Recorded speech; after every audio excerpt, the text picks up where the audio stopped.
Questo che vedi è solo marmo spezzato e polvere, ma 2000 anni fa era il centro esatto del mondo.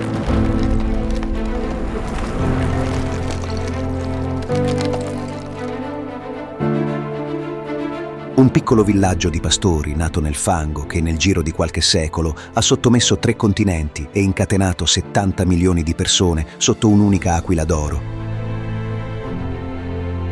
Roma è stata la civiltà più potente, spietata e organizzata che la terra abbia mai visto. Eppure è crollato tutto, è andato tutto distrutto, lasciando solo rovine.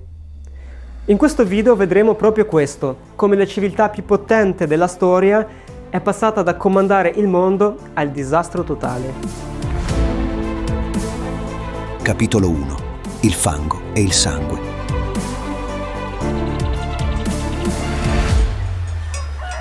All'inizio Roma non era nulla.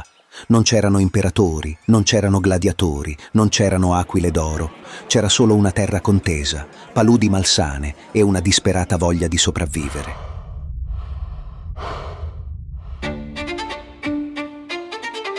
La leggenda parla di 2 gemelli allattati da una lupa, ma la realtà storica è ancora più cruda. Roma nasce dall'unione di fuggiaschi, reietti e pastori. Gente che non aveva nulla da perdere. E forse è stato proprio questo il loro segreto, il loro superpotere.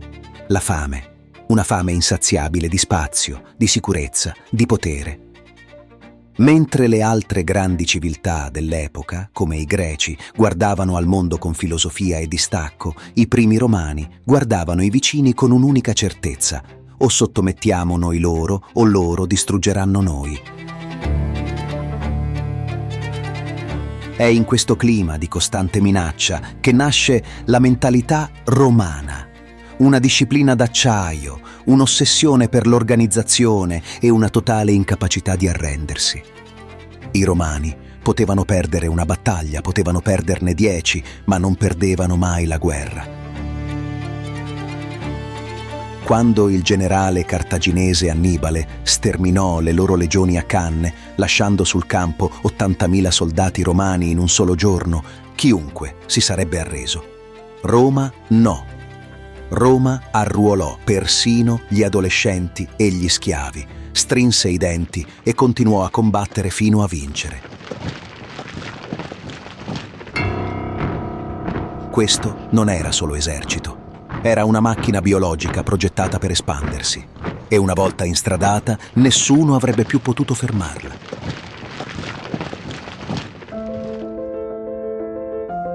Capitolo 2. La macchina perfetta. Ben presto l'Italia non bastò più. I romani iniziarono a guardare oltre il mare e qui accade qualcosa di straordinario. Roma non si limita a conquistare i territori con la forza bruta, li trasforma, li romanizza. Pensa alla legione romana, non immaginarla solo come un gruppo di uomini con spade e scudi. La legione era, prima di tutto, un'impresa di costruzione mobile. I soldati romani erano ingegneri, geometri, muratori. Ovunque andassero, abbattevano foreste, spianavano montagne e costruivano strade. Le strade romane. 80.000 chilometri di vie lastricate che collegavano l'Europa, il Nord Africa e il Medio Oriente. Erano l'internet del mondo antico. Permettevano alle informazioni, alle merci e, all'occorrenza, agli eserciti di muoversi a una velocità mai vista prima nella storia umana. E poi c'era l'acqua. I romani erano ossessionati dalla pulizia e dalla monumentalità. Costruirono acquedotti monumentali, sfidando la gravità per portare milioni di litri d'acqua potabile direttamente nel cuore delle città conquistate. Lo shock di un capo tribù barbaro che entrava in una città romana e vedeva fontane pubbliche, terme e fognature funzionanti era assoluto.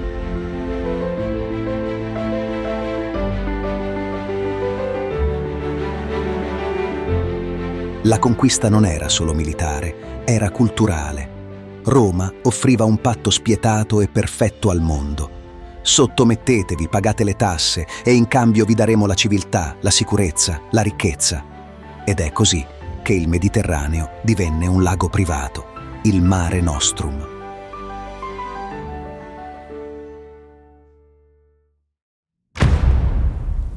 Capitolo 3. L'illusione dell'oro. Arriviamo così al momento di massimo splendore. Siamo nel secondo secolo d.C. Al potere c'è l'imperatore Traiano e subito dopo di lui Adriano.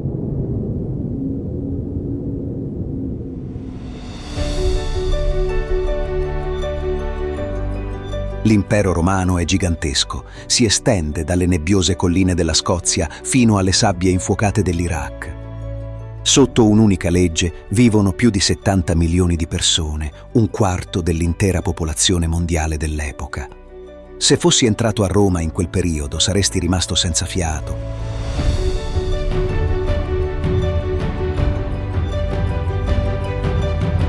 Una megalopoli da 1 milione di abitanti, un formicaio umano di marmo e oro. Il Colosseo ospitava spettacoli cruenti che tenevano col fiato sospeso 50.000 persone alla volta.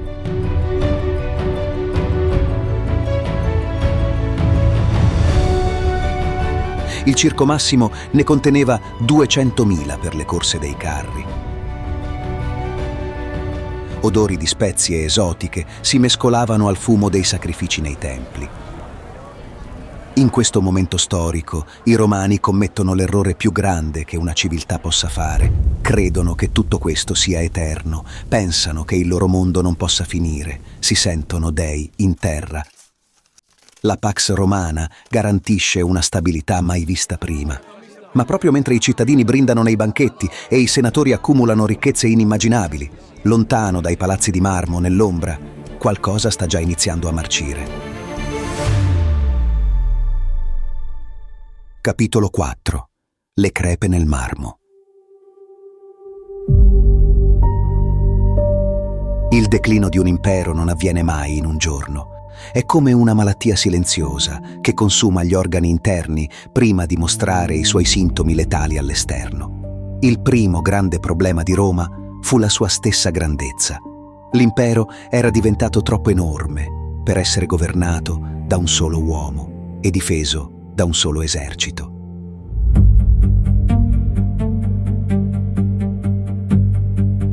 I confini, lunghi migliaia di chilometri, erano costantemente premuti da tribù affamate, spinte da migrazioni climatiche e da guerrieri spietati, provenienti dalle steppe dell'Asia. Per mantenere un esercito gigantesco a difesa dei confini, Roma ebbe bisogno di sempre più denaro.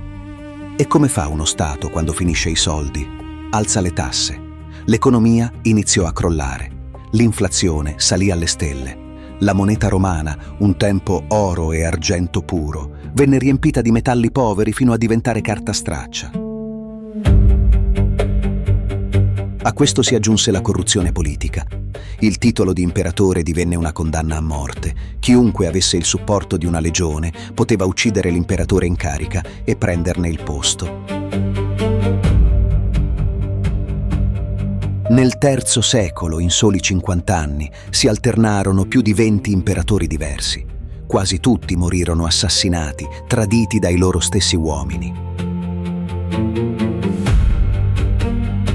L'impero si spaccò in due.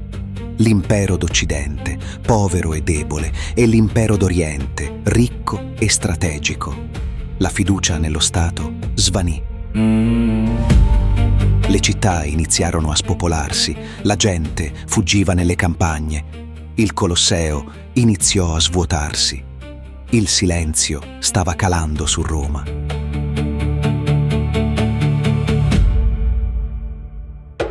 Capitolo 5.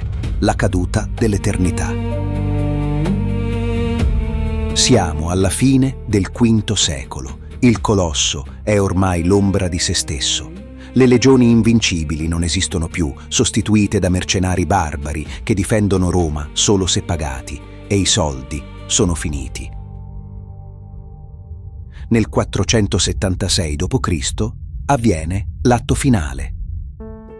Un generale barbaro, Odoacre, entra a Ravenna, l'ultima capitale dell'impero d'Occidente. Sul trono siede un ragazzino di soli 14 anni. Il suo nome sembra uno scherzo del destino. Si chiama Romolo, come il fondatore di Roma, e Augusto come il primo imperatore. Lo chiamano con disprezzo Romolo Augustolo, il piccolo Augusto. Odoacre non ha bisogno di ucciderlo. Lo depone, gli toglie la corona, il mantello di porpora e le insegne imperiali e le spedisce in Oriente a Costantinopoli. Il messaggio è chiaro: l'impero d'Occidente non esiste più. Non serve più un imperatore.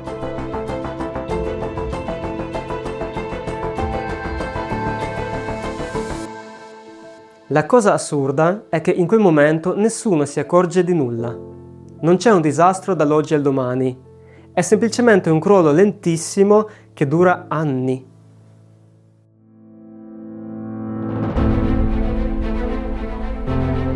Il mondo occidentale scivolò lentamente in un'era di frammentazione, guerre locali e analfabetismo, il Medioevo.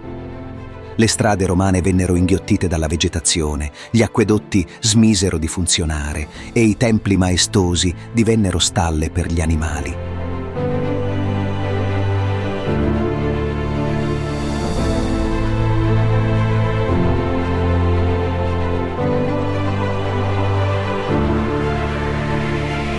L'impero romano è caduto, ma la verità è che non è mai morto del tutto. Guarda il mondo intorno a te, le leggi che usiamo, le lingue che parliamo, l'architettura delle nostre città, persino il nostro modo di concepire la politica e la società derivano direttamente da loro. Roma ci lascia una lezione monumentale e spaventosa. Ci ricorda che nessuna civiltà, per quanto potente, tecnologica o apparentemente eterna, è invincibile. Il marmo si sgretola, l'oro si perde e gli imperi crollano se dimenticano le radici che li hanno resi grandi.